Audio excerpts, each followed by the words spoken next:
Hello students, this is धर्म sir from DS English campus. देखिए, हमारी लाइफ में दो तरह की जॉब्स होती हैं।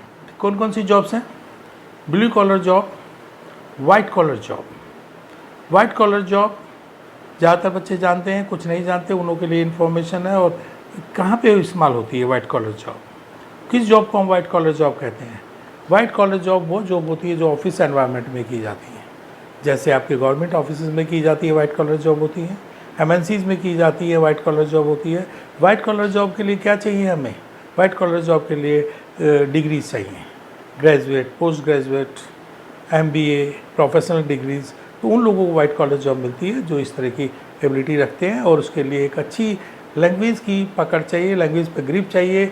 इट का यूज़ हमारे इसी में आता है क्योंकि हमारे 5 या 6 टॉपिक हैं। वैसे तो हमारे 25 टॉपिक्स हैं, परंतु 5 या 6 टॉपिक है जो हमारी कमांड लेके आते हैं, हमारा कॉन्फिडेंस अप करते हैं। तो कॉम्पिटिटिव एग्ज़ाम्स को क्लियर करने में ईजी करते हैं हमें, और कॉम्पिटिटिव एग्ज़ाम्स क्लियर करते हैं। एमएनसीज में इंग्लिश स्ट्रॉन्ग होने चाहिए। इंग्लिश स्ट्रॉन्ग है तो उसमें क्या होगा? आपको एमएनसीज में मिल जाएगा क्योंकि कम्युनिकेशन इंग्लिश में ही होता है सारा।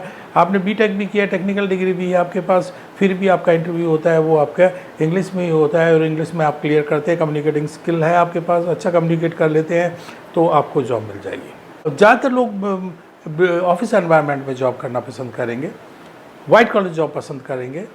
और दूसरी जॉब होती है blue collar job. Blue collar job कौन सी जॉब होती है? ब्लू कॉलर जॉब ज़्यादातर ये हमारा टेक्नीशियन करते हैं, मैकेनिक्स करते हैं, लेबरर्स करते हैं। मैनुअल जॉब होती है, मैनुअल वर्क होता है, मशीनरीज के साथ वर्क होता है, मैन्युफैक्चरिंग इंडस्ट्री में होता है ये।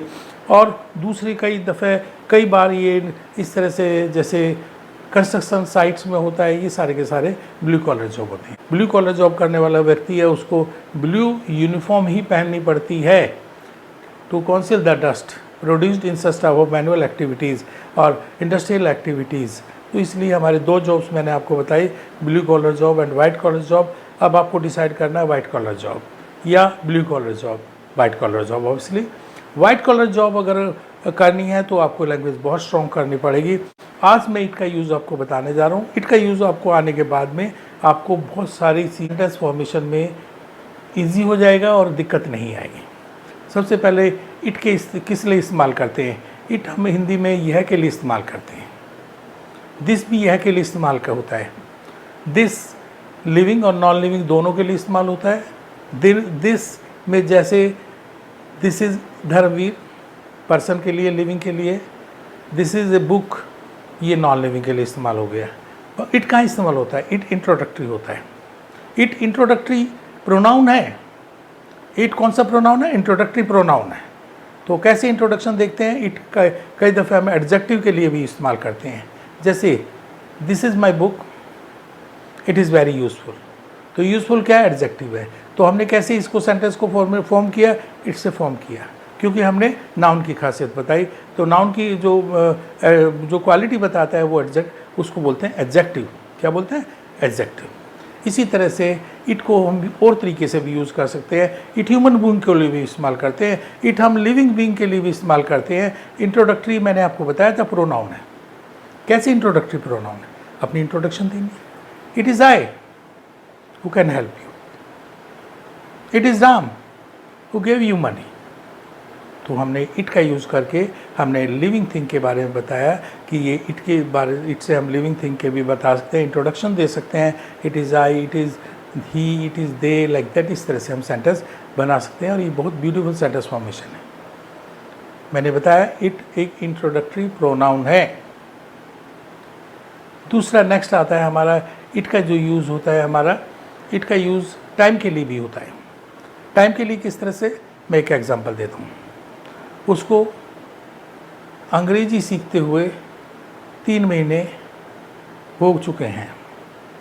It has been 3 months to him learning English.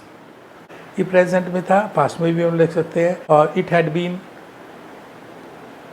4 months to him having left Delhi.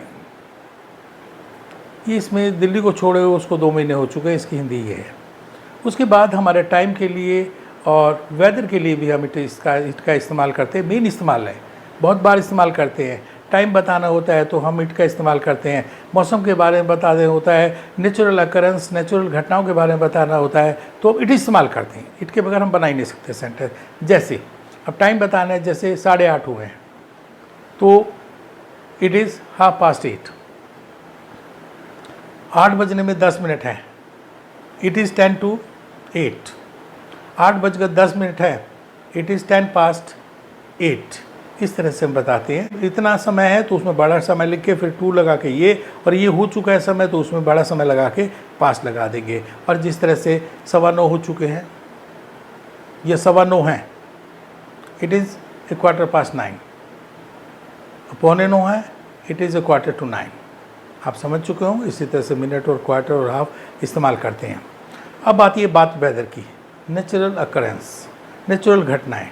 बारिश होना नेचुरल है, बूंदाबांदी होना नेचुरल है, ओले पड़ना नेचुरल है, स्नो होना, बर्फबारी होना नेचुरल है। अब इसको मैं एग्जांपल में कन्वर्ट करता हूँ, इंग्लिश का एग्जांपल में देता हूँ। It has been raining since morning. सुबह से बारिश हो रही है। It was drizzling outside.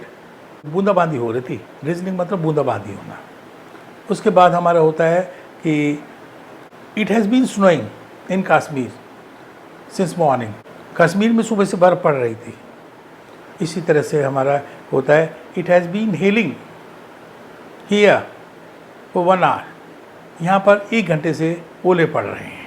ये नेचुरल अकरेंस है। इसी तरह से नेचुरल अकरेंस में उसमें अकरेंस में और टेम्परेचर और वेदर के बारे में हम बताते हैं that it is hot today, it is cold today, it is humid today, it is Airy today, like that. ठीक है। तो उसके बाद हमारा नेचर, हमने आपको टाइम के बारे में बताया, वेदर के बारे में बताया। कुछ फॉर्मेशन आती हैं, बहुत ज़्यादा इस्तेमाल करते हैं। कैसे इस्तेमाल करते हैं? टेक से के साथ बहुत सारे सेंटेंस बनते हैं। जैसे it takes me 1 hour to reach my office. मुझे ऑफिस पहुंचने में 1 घंटा लगता है। प्रेजेंट के साथ है, पास्ट में आएंगे। It took my mother 1 hour to prepare the lunch. Mummy को खाना बनाने में 1 घंटा लगा।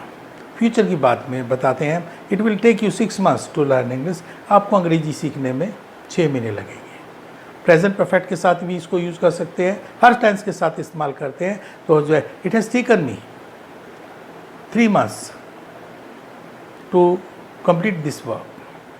इसके बाद हम मोडाल के साथ भी टेक का इस्तेमाल कर सकते हैं। वो कैसे करेंगे? देखिए, अब हमारी 100% पॉसिबिलिटी तो कैन लगा देंगे। It can take you 1 hour to get your car repaired.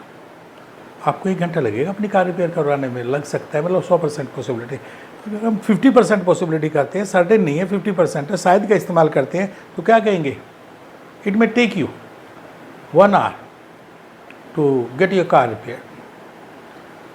इसी तरह से आपको मकान रिनोवेट कराने में 1 महीना लगना चाहिए। It should take you 1 month to get your house renovated.